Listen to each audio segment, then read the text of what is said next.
So I'm going to spend my time with all of you on a subject which will help us figure out 3 ways on how to leave a legacy behind before we die. But I want to ask you all before, in order to leave a legacy, do we really need to die? Let me explain myself with a story. You see, there was a man who would walk out of his house each morning around 8 a.m. Towards the pavement, he would go and fill a clay pot with water. There were no animals around when he would do that, but then a few stray cats and dogs would trot along, quench their thirst, and move forward on their journey. At times, birds would fly, stop their flight, sip a bit of the water, and fly away. People often looked at this man and, with confusion, they would wonder why he did what he did, especially because when the clay pot was even half full, he would go and fill it up to its brim every morning and every time before he slept at night. Then one day, this man didn't come to fill the clay pot, and everyone wondered what exactly was going on because it was way beyond 8 a.m. People went to the door, knocked, and to their surprise, no one answered the door. See, there were no animals around the clay pot, but people circled around it. Then, one by one, stray cats and dogs started going to the clay pot, and people reflexively started filling the water themselves. Everyone took turns from that day onwards. The man was not in sight. It was only a few months after he showed up again, only to see the neighborhood now with multiple clay pots of water. And then there was an epiphany for each and every person to realize that he was no longer just that waterman. So someone went and asked him, why is it that he stopped filling the clay pot with water? And he gently replied, what is important is not whether I fill the clay pot with water, but what is more important is that the clay pot of water is forever filled. He was no longer known as the waterman, rather than the man that taught people you can leave a legacy and see it grow even before you go. All he did was pass on his life and way of living with compassion, patience, and love. So a few questions for all of us over here today. How do we leave a legacy before we die? Why does a legacy come into existence typically when we aren't in existence? And finally, what happens if you choose not to leave a legacy? So let me start with the last question first. What would happen if we all just chose not to leave a legacy? Well, I can give it to you in 2 forms. So let me cut to the chase and give you the easier way first. If we chose not to leave a legacy, I think we'd be screwed. We'd all be in a world where tomorrow might not be possible.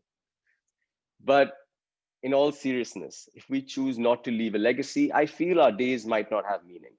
There would be no rhythm to life. And unfortunately, I might see in 30 years, people wanting to leave a legacy, a form of data that they pass on, or maybe just memes on a cloud.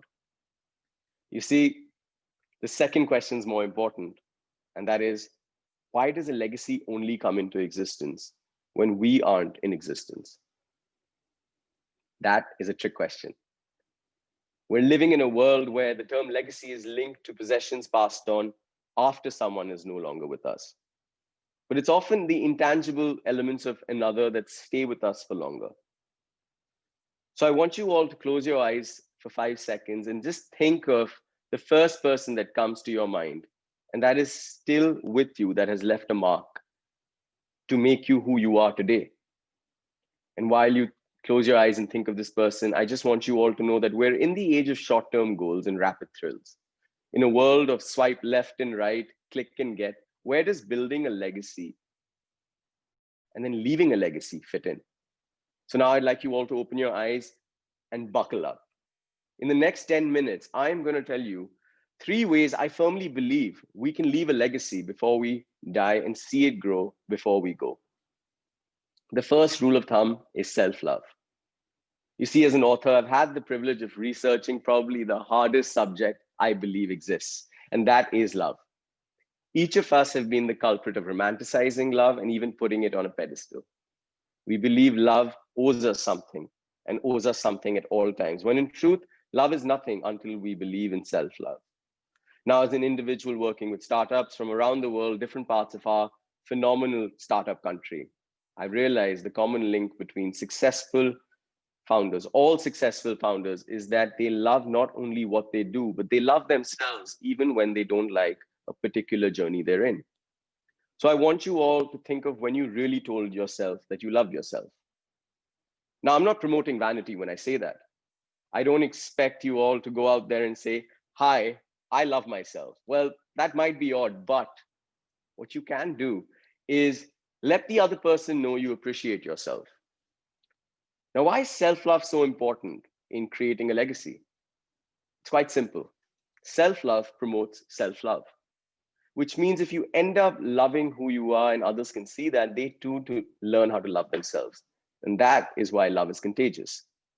See, when I spoke to my grandfather a few months before he passed away, I asked him three most important parts of life, according to him.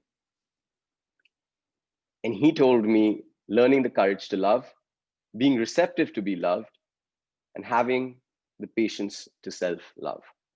He said the last part in the form of showing respect, not only to others, but yourself, but it all pointed towards self-love. See, I write about love in all forms, prose, poetry, but what I've realized over time is love is nothing but energy, and we pass on energy. And as you all know, energy is everything. So I'm no mathematician, but the investor in me states that love probably is the best investment we can make for the first rule of thumb of leaving a legacy. So begin with yourself. As they say on flights, buckle your seatbelt before you help others. And that brings me to the second rule of thumb. So let me begin by asking you all, how many of you have ever hit your toe against the edge of a bed? And while you answer that, how many of you have avoided hitting your toe against the edge of a bed or any corner? Now, when you hit your toe against that edge, which I'm pretty sure all of us have at one excruciating time, the pain too is excruciating. You see, we curse the bed, we curse the corner of whatever has hurt us, but we blame everything but ourselves. What we take along with us is not just a swollen toe, but a learning on how to avoid this from happening in the future. Then why is it that when we don't hit the side of a certain object that we don't thank it?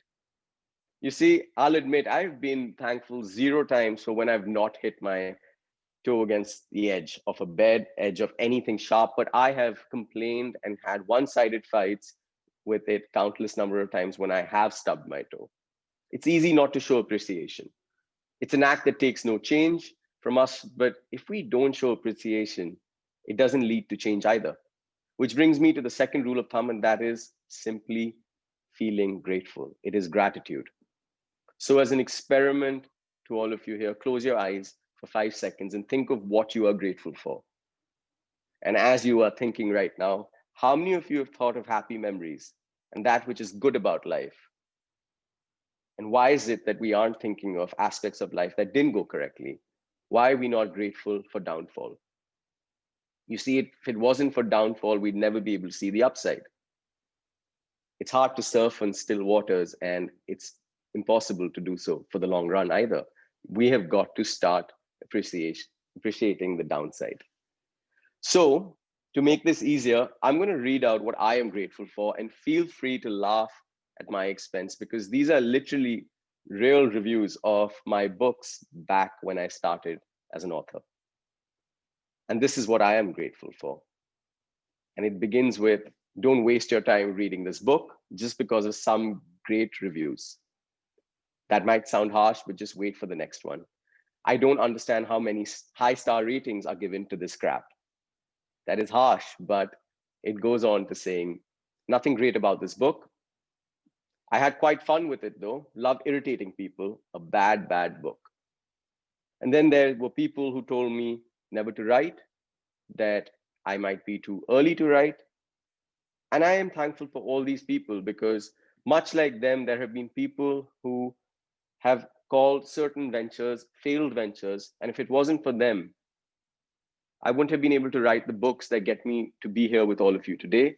I wouldn't have had the opportunity of working with over 40 ventures in industries of the future if it wasn't for those that called my failures before I could see them and helped me improve.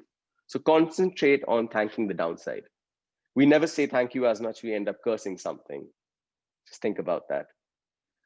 You see, it's not what they are saying, it's the fact that someone's taking out energy to call you out. I believe there's an opportunity in seeing that if you can convert that person that thinks negatively of you, it's not because of the negativity, but of the constructive criticism they're giving. So the next time you stub your toe in an instance in life, you might want to curse it, but thank it as well, because the next time you're not going to do it either. Showcasing gratitude is contagious, and if it will help you, it will help someone else. Now, the last piece to this puzzle. The quickest way to leave a legacy is simply by practicing forgiveness. Imagine if I started this conversation with a frown. Imagine I started in a negative manner, a frown, not happy, you'd stop listening. Imagine if I started by blaming my surroundings. You wouldn't care. And imagine if I carried all this baggage just because I wanted to, and I didn't want to let go of it. To overcome all of this is to embrace forgiveness. Now, all of you know the routine. You know what I'm going to ask you to do. So please close your eyes for 5 seconds. And as your eyes are closed, think of forgiveness, but don't forgive anyone but yourself for anything you can think of. As you open your eyes, I am going to admit that I will forgive myself for what I may do in the future, what I may do tomorrow.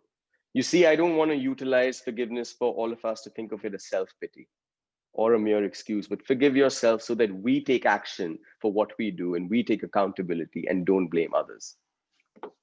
Imagine if I had to try and catch this and I dropped it. Would I blame my actions or would I blame the device in my hand? If I blame the device, I will probably make the mistake over and over again. But if I act up and forgive myself for the wrongdoing, I would probably succeed one way or the other. You see, there's no example beyond this for me to relate to, but to let you know that our first actions in life are probably actions we will change and always actions that we've done in an incorrect manner. If you don't believe me, then imagine a scenario where as a baby, when you took your first step and fell, you didn't forgive yourself for falling. Imagine if the first time you spoke to that crush of yours back when you were young and you said something that made you cringe, you didn't have the courage to forgive yourself. Imagine, would you go back to them again? And imagine that every time your surroundings are blamed for your goals, would you pursue your goals? Or would you believe that everything is against you? So I want to forgive 400,000 words that never got published to get me to write for readers that help me improve each day. I want to thank that investor who told me my idea didn't work, that helps me build with 80 new founders where I am today. And I want to forgive the first time I gave a talk and I didn't speak in the mic, frozen for 10 seconds. Because if I froze and didn't forgive myself, I wouldn't have the privilege of being here with all of you today. Most importantly, I want you all to know, what do you forgive yourself for? Let go of that excess weight and take action. To all of us, we're in a world of social media, constant interactions, a button away from a like and a dislike. We should not be concerned about what people say about us and more concerned about what they do with what we give them. How they take forward what you do is how you define your life, which results in your legacy. I firmly believe we need to treat the term legacy not as the end, but the beginning of something and the beginning of someone else. So before I go, I want to ask you all, who do you want to thank? What do you want to forgive yourself for? And when do you want to start loving yourself and then loving others? You see, our legacy is here and now. Don't let it happen later. Walk with it. Thank you.